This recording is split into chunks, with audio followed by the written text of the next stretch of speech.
지금은 회개할 때입니다.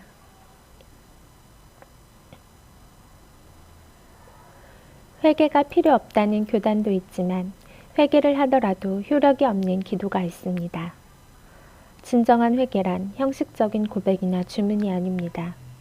이 시대에 평안한 메시지는 위로가 될지는 모르지만 삶이 변화되지는 않습니다. 어떤 죄를 지어도 거룩한가요? 거룩하지 않아도 거룩한 천국에 들어갈 수 있을까요? 하나님은 거룩하시기에 거룩함이 없이는 그분을 뵐 수 없습니다. 거룩한 성은 거룩하게 선별된 자들만이 들어갈 자격을 받을 수 있습니다. 하나님께서는 죄를 용서하시기는 하지만 용납하시지는 않습니다. 죄는 진정한 회개를 통해 어린 양의 보혈로 씻깁니다. 그러나 죄를 짓고도 회개하지 않으면 치우지 않은 쓰레기 더미처럼 그들의 심령에 쌓이고 쌓입니다. 영적인 것은 밀도가 무한대라 매우 작은 공간이라도 거의 무한대로 들어갈 수 있습니다. 거라사의 군대 귀신 들린 사람 속에 2,000마리의 귀신이 들어갔던 일을 기억하면 이해가 될 것입니다. 죄도 이렇게 거대한 산을 이루며 쌓일 수 있습니다. 사망이 쏘는 것은 죄입니다. 죄의 싹은 사망입니다. 첫째 사망은 육체의 죽음입니다. 둘째 사망은 불못에 던져지는 것입니다. 죄를 가진 사람은 모두 불못에 던져집니다. 신자들이 죄를 지었다면 영혼의 두루마기를 보혈에 씻어내야 합니다. 세상이 잘못 생각하는 것 서너 가지가 있습니다. 첫째, 하나님을 없다고 생각하는 것입니다. 둘째, 사람은 영원한 존재가 아니라고 하며 자신을 속입니다. 셋째, 지옥이 없거나 설령 존재한다고 하더라도 지옥에 들어갈 일은 없다고 착각하며 삽니다. 신자들이 잘못 생각하는 것 서너 가지가 있습니다. 첫째, 그분이 너무 좋으셔서 회개할 필요가 없으며 죄에 민감할 이유도 없다고 합니다. 둘째, 죄는 죽을 때까지 매일 지으면서 용서는 영원한 효력이 있다는 거짓 확신에 사로잡혀 있습니다. 셋째, 매일 죄를 지어도 괜찮은데 매일 회개하면 된다는 형식을 통해 위선을 실천합니다. 만약 어떤 죄를 지어도 괜찮다면 노아시대 사람들은 멸망하지 않았을 것입니다. 만약 복음의 시대에는 어떤 죄를 지어도 괜찮다면 요한계시록의 재앙은 일어나지 않을 것입니다. 그러므로 신자들은 진정한 회개를 해야만 합니다. 그런데 회개에는 가짜 회개와 진짜 회개가 있습니다. 가짜 회개는 용서받은 상태가 아닙니다. 가짜 회개는 소각되지 않은 채 죄가 산더미처럼 쌓여서 그 상태로 죽으면 지옥으로 끌려갑니다.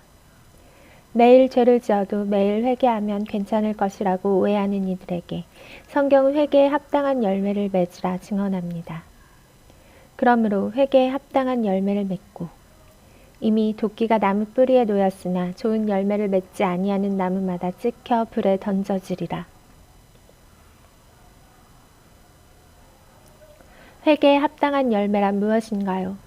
회개를 하고 나가서 다시 죄를 짓는 것은 합당한 열매를 맺지 못한 상태입니다. 진정한 회개란 원상복구라는 소극적 행위에서 끝나지 않습니다. 단지 죄를 반복하지 않는 것뿐 아니라 열매를 맺으라고 안내합니다. 형식적 회개는 스스로 자신을 속이고 하나님을 속이는 위선이기 때문입니다. 삭개오는 회개하면서 금전적 손실까지 상환하였는데 재산의 절반 이상을 사용했습니다. 가늠한 여자는 향유가 든 옥합을 깨며 회개했습니다. 사대교회는 온전하지 못한 행위를 가졌기 때문에 그들의 믿음은 죽은 것이라 책망받았습니다. 죽은 믿음은 옷이 더럽혀져 있는데 여전히 죄를 짓고 있는 상태를 알려줍니다.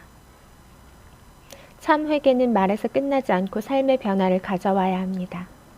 입으로만 고백하고 삶의 변화가 없는 것은 가짜 회개로 죄 씻음의 효력이 발생하지 않게 됩니다. 하나님은 만홀히 여김을 받지 않으며 그들의 속과 연막을 꿰뚫어 보십니다. 80억 명의 영적 상태를 파악하시려면 얼마나 바쁘실까요? 회개를 하고 합당한 열매를 맺기까지는 훈련 기간이 필요합니다. 성품의 변화도 필요하고 내면의 쓴뿌리와 불순물도 제거되어야 하고 외부에서 오는 미혹들에 대한 내성도 요구됩니다. 그러므로 아름다운 열매와 신의 성품에 이르기까지는 자아가 깨어지기까지 오랜 연단 과정이 필요한 것입니다. 베드로는 3년 동안 주님과 동고동락하면서 세상의 불순물이 상당 부분 제거되었고 주님을 부인하지 않으리라 호언장담했습니다. 어느 정도의 순수함과 진정성이 있었다고 볼 수 있지만 안타깝게도 자신이 얼마나 연약한지를 깨닫지는 못했습니다. 결국 베드로는 자신의 연약함을 확인하고 눈물로 회개하였습니다. 회개에도 정해진 기간이 있습니다. 시기를 놓치면 하나님의 인내와 분노 사이의 경계를 지나게 됩니다. 가장 좋은 회개는 오늘 하는 것입니다. 내일 하나님의 진노가 시작될 수 있을지 모릅니다.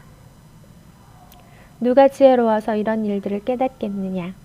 누가 분별력이 있어 이해하겠느냐? 여호와의 길은 올바른 것이다.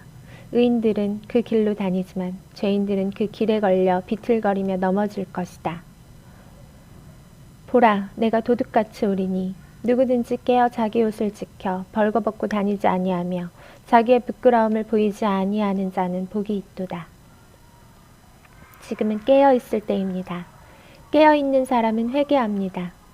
빛나고 깨끗한 세마포를 지키는 사람은 복이 있습니다. 마라나타. 정결하게 하는 셈이 나의 앞에 있도다. 성령께서 권고하심 죄 씻으라 하시네. 찬양하리 찬양하리 죽임당한 어린 양 주께 영광 돌리어라 우리 죄를 씻어주셨네.